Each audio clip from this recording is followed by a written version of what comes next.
Alright guys, and welcome back to Forza Motorsport 6 with Stuart from Silver Arrow Gaming. Today we're going to be continuing the series Car Wars. This time it will be the 2002 Nissan Skyline GTR V-Spec 2 against the more superior, newer model 2011 Black Series Nissan Skyline, or no, Nissan GTR R35. Because unfortunately after 2002 the Skyline range was discontinued. Today we'll be on the Bernese Alps. We'll be racing 3 laps and we'll see which one's faster around the track. Again, the cars will be from stock. For example, this one here is a B class with a PI of 534 and it'll be going against an S class of, I believe, PI of 702 for the 2000 and whatever fucking Nissan R35 GTR. Of course the R35 should win. It's got a semi-automatic transmission, it's got a bigger engine, it's got more power, it's got more torque, it's newer, it's got a lot more technology. But of course, it's a fucking Skyline it's going against, you know, it's a 2002 GTR Spec V, or V-Spec 2. So without further ado, we'll get into the race and we'll see how this thing performs. Probably the best colour for this car is the blue, very reminiscent of the Fast and the Furious. Paul Walker drives a car very identical to this. I love the sound of that 2.6 litre inline engine, or inline 6 engine. Powerful twin turbo and a 6-speed manual transmission. Make it one of the iconic JDM cars. Fuck, understeering all the way over here. Come on now. I want to get my shit together if I think I'm going to race like. If you're going to think, can't even speak. If I think I'm going to race like that, we're not going to do too well. So we'll continue on here, and it seems as though the R34 seems to be holding up very, very well. Bit of understeer, had to brake slightly, left there. It's a fast wee fucker this thing, so it goes like hell.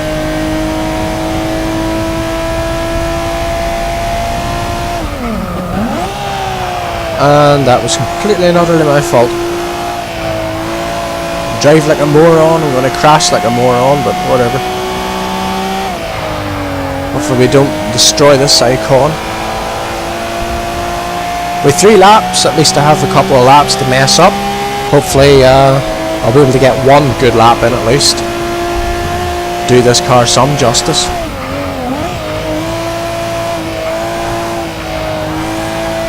Of course, with the all-wheel drive system, the car's very much stuck to the ground. It's very planted. It's fast. You can't exactly throw it about. And I fucked it. Get my Nissan and stuff it into a fucking wall. Probably not the best idea, but sure, whatever, we'll go with it.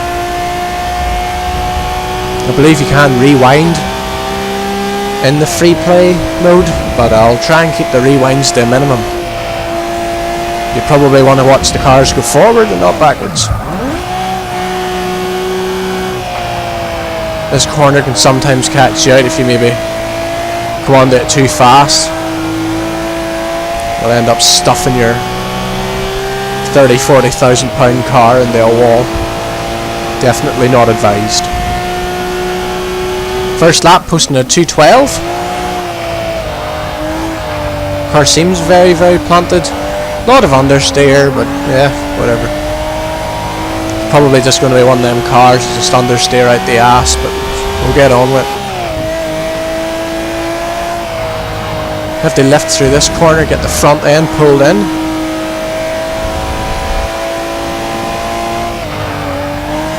I dare say if this was somebody else's car and I was driving it like this, I'd have a fist on him like a sucked arse. You definitely don't want to watch your Nissan GTR getting thrown about like a piece of dog shit, but you know. Could be worse. You could drop on bags and park it in a fucking car park and look at it. Getting a car like this here out on the track's the best thing for it.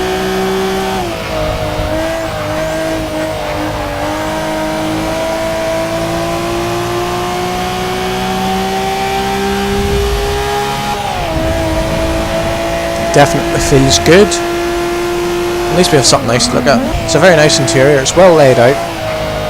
Very Japanese. You only have what you need. Nothing more, nothing less.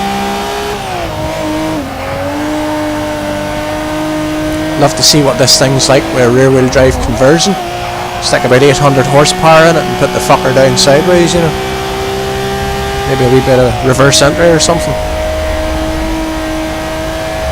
Definitely one of those cars that you can throw about, very versatile. Be a drift, drag, grip car, whatever, or track car even.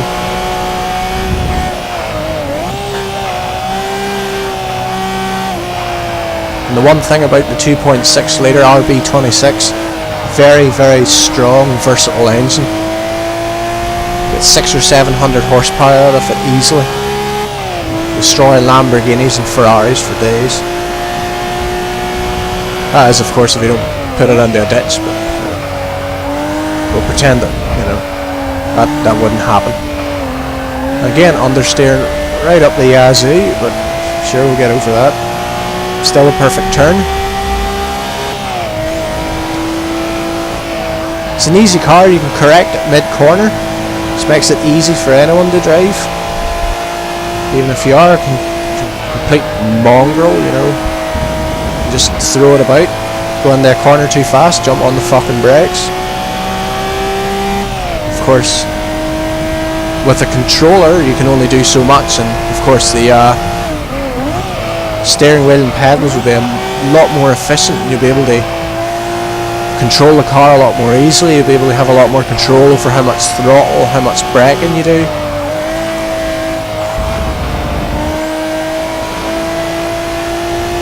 Felt very nice through that corner, however it could have been much faster.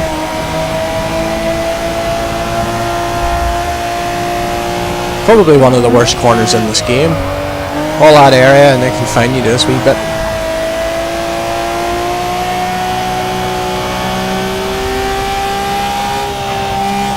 Just lift, no need to brake, power on, and there we go. Again, just a wee slight brake lift. Sink your fucking foot again and get going.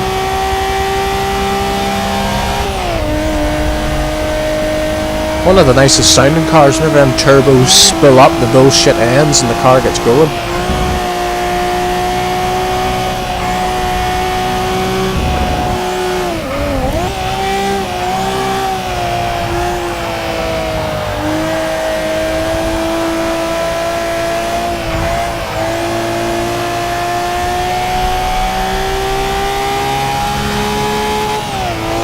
Revs all the way to about 9,000. Across the line, 2 minutes and 6.299. Gotta admit, I expected a lot better. But, you know, obviously I'm not the best driver. Could have done worse. But anyway, we'll get on to the Nissan GTR R35 now. See how it fares around the track. Hopefully it doesn't drive like it does in some of the tracks. I believe the R35 understeers a lot more compared to the R34. It's just one of them big fat tires on the front. Oh, don't know which one. I bought this one. Oh, bloody hell! Didn't realise I hadn't modified mine. It's 2012, sorry, I said 2011, but sure, whatever. We'll get back on to the Bernese Alps. Same track. And see how it fares. Last one was about a 2-minute 2. Shouldn't be too hard to beat, considering this car is 10 years younger. It's got a lot more technology, it's semi-automatic. You know, so the gear changes are going to be a lot quicker. Of course that doesn't mean shit if you drive like a fucking retard, so we'll try our best to control the car. And if I crash it, then, you know, tough shit.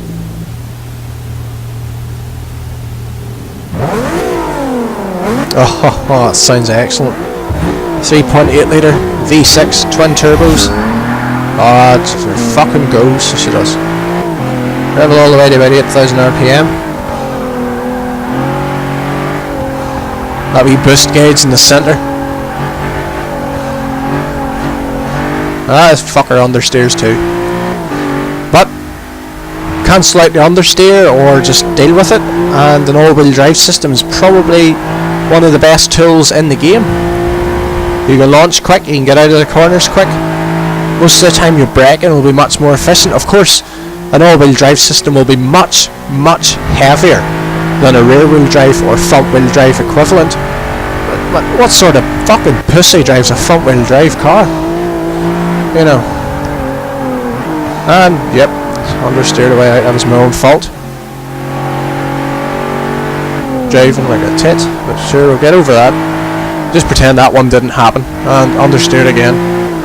Probably just giving it a bit too much power, throwing the car wide. But all this power and the car still feels very, very controlled.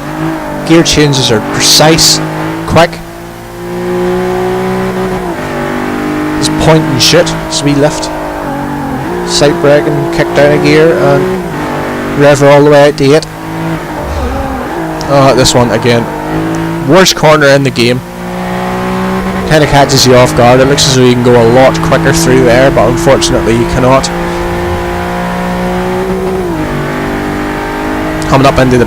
oh, it's the best part. See, a well balanced rear wheel drive drift car can really go through those corners. Absolutely destroys them.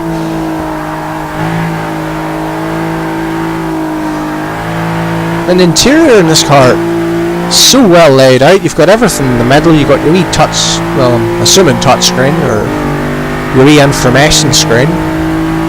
Gives you all the information. And of course, I believe it's a facelifted Nissan GTR will be later, or out later in 2016 or early 2017.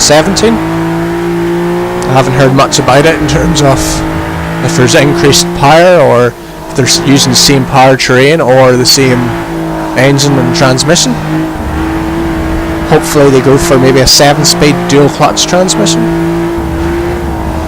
because this transmission I believe is still using a single clutch, and as it is still a 6-speed transmission, it is a bit old, considering most cars nowadays are coming with 7 or 8 gears.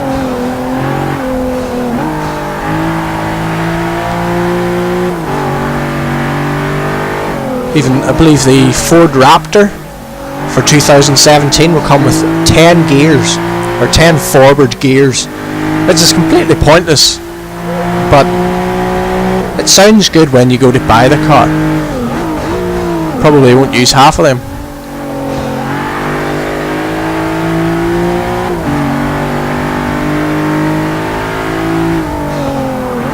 Again, with these cars and such cars as the 2002 Nissan GTR, whenever you see one, it is somewhat special, because it's got so much history and it's got so much racing heritage that whenever you see one, it's like, holy shit, Nissan GTR.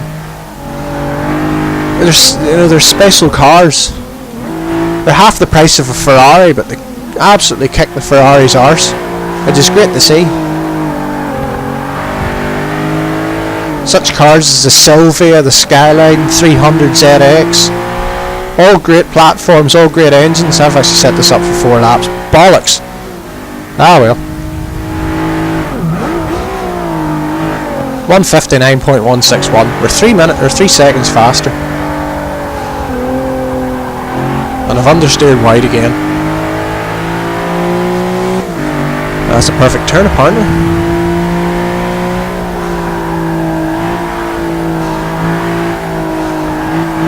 Oh, hello wall. If you spent £110,000 on a Nissan GTR, you don't want to be that close to walls. It's a brown trousers moment. And not only will you be shitting yourself, your fucking bank and insurance company will be shitting themselves too. You want to try and keep the fuck away from walls.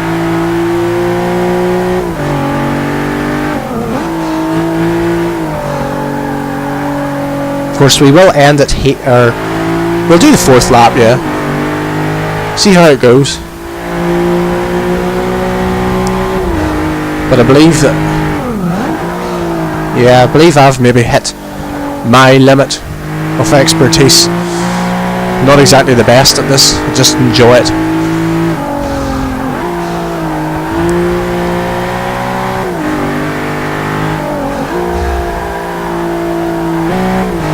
.157, 150, 158. We were faster by 0.4 of a second. It's just good to see.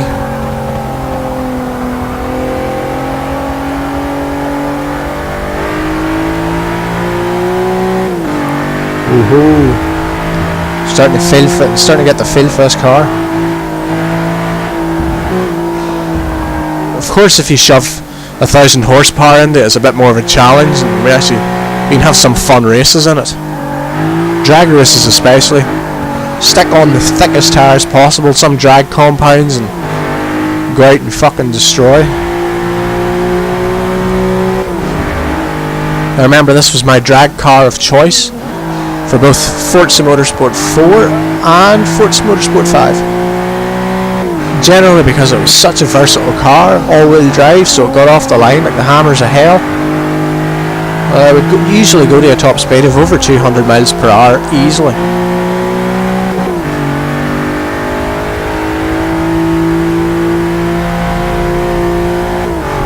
Of course, so faster by 1.7 seconds.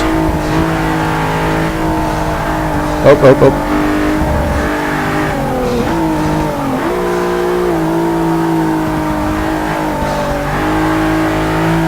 Get a wee bit of braking, just get the front end back around and power out of the corner. Excellent. Definitely got much faster through that set or that lap there. Yeah, 156. 156. You know, we had fun. That's what counts. Having not driven the car in a while, I have to admit, getting back into it felt really, really good. The car handles really well, it drives really well, it sounds amazing and looks amazing.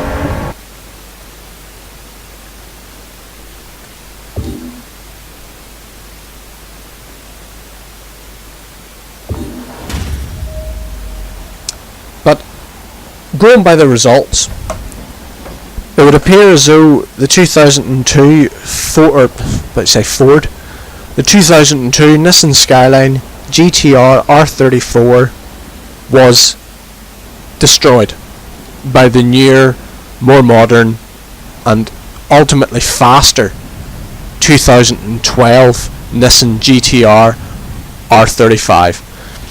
Of course, that's because the car is newer, it's got more technology, it is essentially more aerodynamic, it's got more power, and it's a higher class rating. But taking into consideration how far Nissan came in those 10 years in terms of development, in terms of improving the platform, it's amazing. But I'd like to end the video here, and I'd like to thank you for watching. If you have any suggestions on how to improve my content, or what cars you would like to see, or what tracks you would like to see, just leave it down in the comment section below, and I'll see you later.